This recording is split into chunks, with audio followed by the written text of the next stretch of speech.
Balik lagi di channel aku. Jadi sesuai janji aku yang di video sebelumnya, aku bakal sharing ke kalian tentang anak aku yang terkena hidrokel dan fimosis. Nah, sebelum lanjut lebih jauh, aku bakal ceritakan dulu nih kronologi bagaimana anak aku bisa sampai ketahuan terkena hidrokel. Nah, jadi pada awalnya itu pada tanggal 21 November 2022 itu untuk pertama kalinya aku baru sadar kalau ternyata testis si abang ini anak aku yang pertama ya, karena sekarang aku udah punya anak yang kedua. Nah, jadi si testisnya si abang ini aku lihat tuh agak besar sebelah gitu kan. Awalnya sih aku ngeliat tuh kayak biasa aja gitu ya, karena bedanya tuh nggak terlalu jauh. Nah, tapi waktu aku coba bersihin, aku cebok kan dia waktu itu habis kencing, dia tuh kayak kesakitan, nangis, pokoknya dia marah waktu aku pegang kemaluannya. Nah, curiga dong ada apa gitu kan. Aku sempat kepikiran kalau anak aku tuh kena hernia, karena kalau dilihat dari gejalanya kan besar sebelah ya, jadi aku pikir itu hernia. Nah, terus hari Jumatnya tanggal 25 November 2022 atau 4 hari setelahnya, aku perhatikan kok kayaknya makin besar gitu kan bengkaknya. Terus abang ini kan ya bisalah baru bisa ngomong sedikit-sedikit gitu kan. Jadi aku tanya, aku tunjuk bagian testis dia yang besar itu, aku bilang, "Ini sakit kah?" Aku bilang kayak gitu. Terus dia itu jawab, "It itu maksudnya sakit," gitu kan, sambil nutupin kemaluannya. Jadi dia nutup kayak gini kan. Dia nggak mau aku pegang gitu. Seninnya 28 November 2022 itu aku bawa anak aku untuk pertama kalinya ke dokter bedah. Nah, kenapa ke dokter bedah? Karena di tempat aku ini nggak ada dokter urologi, kan harusnya ke dokter urologi ya gitu. Jadi waktu ke dokter bedah, nah itu untuk pertama kalinya anak aku di USG. Di USG bagian testisnya dilihat bagaimana kondisinya. Nah, dari situ dokter eh, mendiagnosa anak aku terkena hidrokel. Nah, hidrokel itu apa sih? Jadi sederhananya, hidrokel itu adalah penumpukan cairan pada skrotum. Bisa dilihat pada gambar yang sebelah kiri itu adalah kondisi testis yang normal. Sementara yang sebelah kanan adalah kondisi testis yang terkena hidrokel. Nah, yang berwarna biru ini adalah cairan yang masuk ke dalam testis. Nah, ini aku bikinkan ilustrasi. Jadi sejak dalam kandungan, testis si bayi itu awalnya berada di atas. Nah, setelah lahir, testis akan turun ke tempat yang semestinya. Lama-kelamaan, lubang atau jalur turunnya testis akan menutup dengan sendirinya. Nah, yang ini jalur yang tidak tertutup. Kata dokter sih sebenarnya hidrokel itu nggak berbahaya, tidak juga menimbulkan rasa sakit. Nah, tapi kalau lubang atau jalur ini nggak ditutup, akan mudah masuk cairan dari perut atau yang kita sebut dengan hidrokel tadi. Nah, tapi kalau lama-kelamaan dibiarkan, lubangnya tuh bakal makin besar dan usus akan jadi gampang untuk masuk. Jadilah penyakit lain, yaitu hernia. Contohnya kayak di gambar ini nih. Nah, jadi setelah aku rembukan dengan keluarga, jadi kita dapatkan hasil untuk anak kami itu dioperasi aja gitu. Tapi aku maunya anak aku tuh dioperasi hidrokelnya itu sekalian dengan sunat. Nah, awalnya keluarga itu nggak setuju, ya terutama kakek neneknya. Kenapa sih anak kecil udah disunat gitu, kasihan masih kecil kayak gitu dah. Cuma aku dengan suami putuskan untuk ya udahlah sekalian aja gitu kan. Oh ya, ada yang lupa aku bilang. Jadi selama anak aku sebelum ketahuan ya, sebelum ketahuan hidrokel, jadi anak aku itu sering demam, sering banget demam. Jadi begitu demam sembuh, demam sembuh, demam sembuh gitu aja terus. Pokoknya jarak demam satu ke demam yang lain itu nggak sampai 2 minggu. Jadi waktu aku datang ke dokter bedah itu, sebenarnya aku disuruh ke dokter anak dulu. Jadi aku disuruh untuk menyembuhkan demam anak aku dulu gitu, karena baru boleh dioperasi setelah anak aku selesai demam. Tapi karena nggak berhenti berhenti gitu demamnya, ditunggu dari November, akhirnya operasi itu Januari. Karena anak aku nggak sembuh sembuh, akhirnya dokter nyuruh ya udah dioperasi aja. Jadi di saat hari anak aku mau operasi itu anak aku demam, demam lagi, bayangin.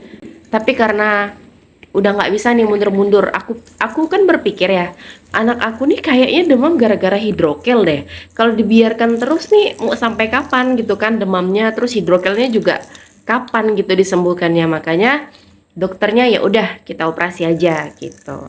Aku bakal masukkan ini video bagaimana proses anak aku menjalani operasi dari H-1 sampai di hari H dan pasca operasi.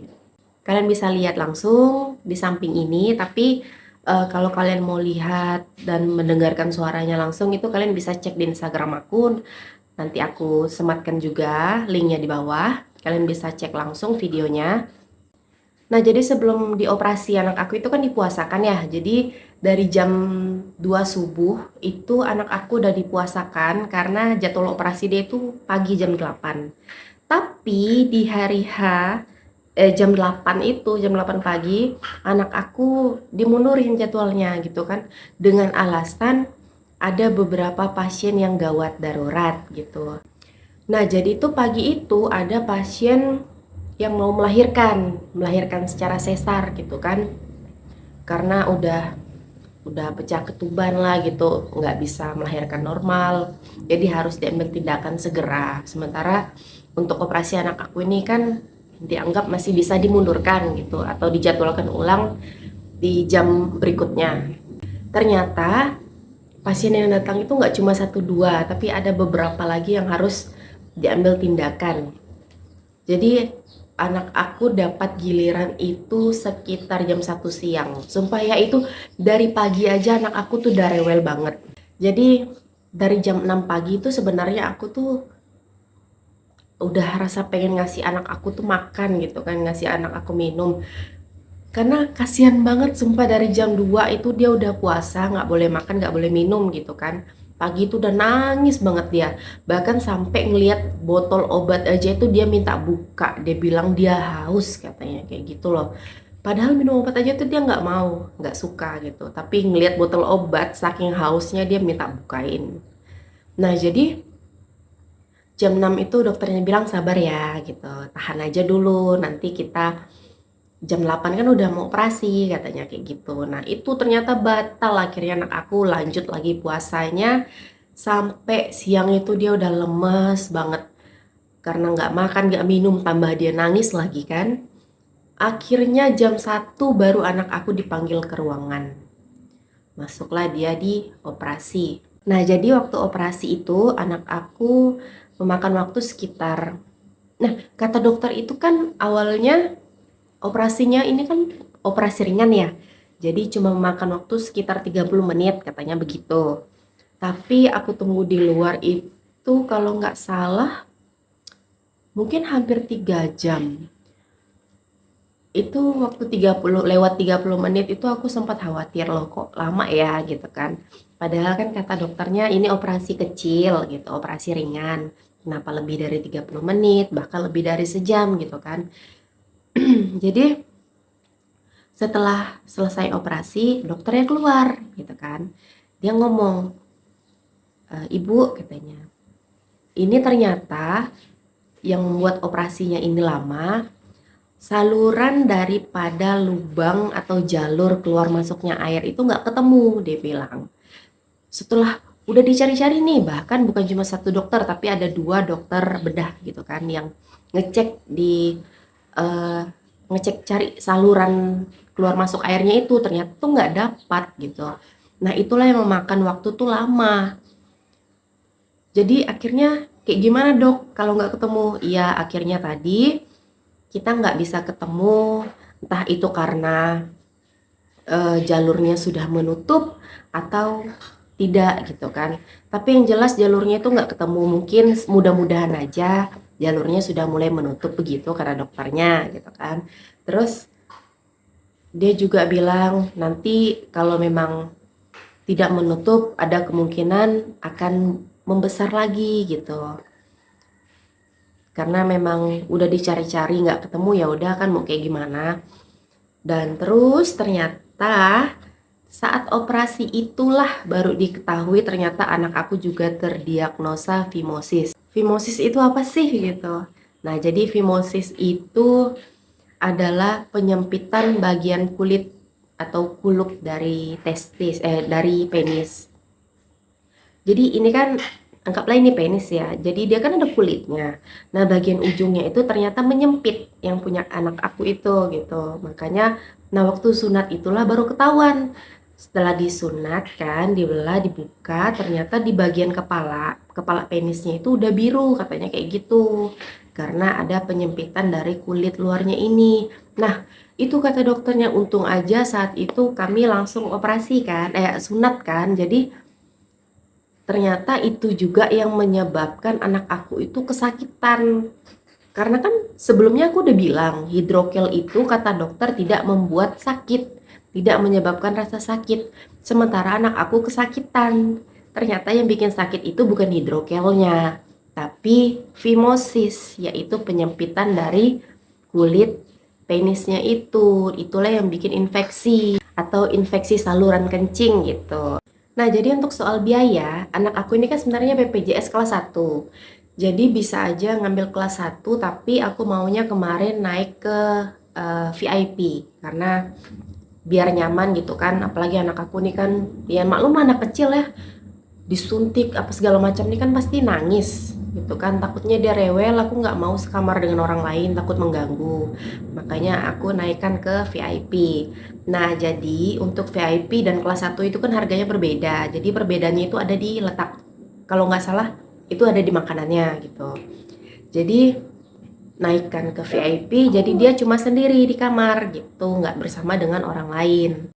Nah, jadi untuk biaya operasinya itu kalau nggak salah sekitar 7 sampai 8 juta, tapi karena aku pakai BPJS, jadi selisihnya itu sekitar 1.100.000 lebih gitu. Nah, jadi dari 8 juta itu aku cuma bayar 1 jutaan. Lumayan banget kan kepotong pakai BPJS. Bayangkan aja kalau nggak ada BPJS. Wah, 8 juta langsung. Nah, jadi untuk pasca operasi, anak aku itu keluar dari rumah sakit itu setelah 5 hari. Jadi 4 hari di rumah sakit kalau nggak salah. Hari kelimanya udah pulang. Nah, di situ hari ketiga aja sebenarnya anak aku tuh udah bisa jalan.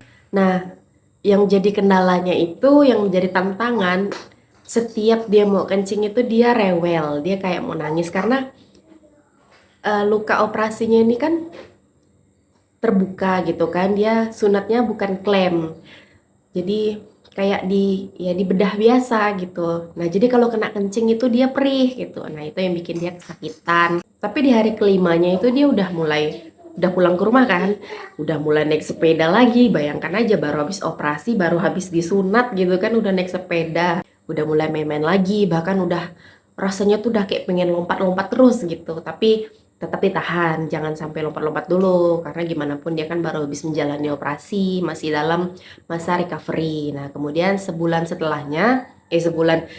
setelahnya itu balik lagi konsul, karena untuk melepas benang jahit yang bagian luar yang di kulit bekas operasi ya, bukan yang sunat. Kalau yang sunat itu dia pakai benang daging, jadi nggak perlu dicabut benangnya, kecuali benang yang bekas operasi, nah itu harus dicabut.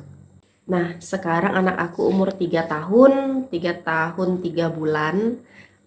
Untuk kondisi testisnya itu mana ya? Dibilang sama besarnya enggak, tapi enggak kayak dulu lah gitu kan. Kalau waktu sakit itu dia benar-benar kayak bengkak, terus agak merah. Jadi dia kembang kempis karena itu tadi, karena airnya keluar masuk kan. Nah, kalau sekarang ya puji Tuhan sih nggak pernah bengkak lagi, tapi memang nggak bisa sama kan besar kanan kirinya gitu. Itu aja sih. Oke, sekian untuk video kali ini. Terima kasih sudah menonton.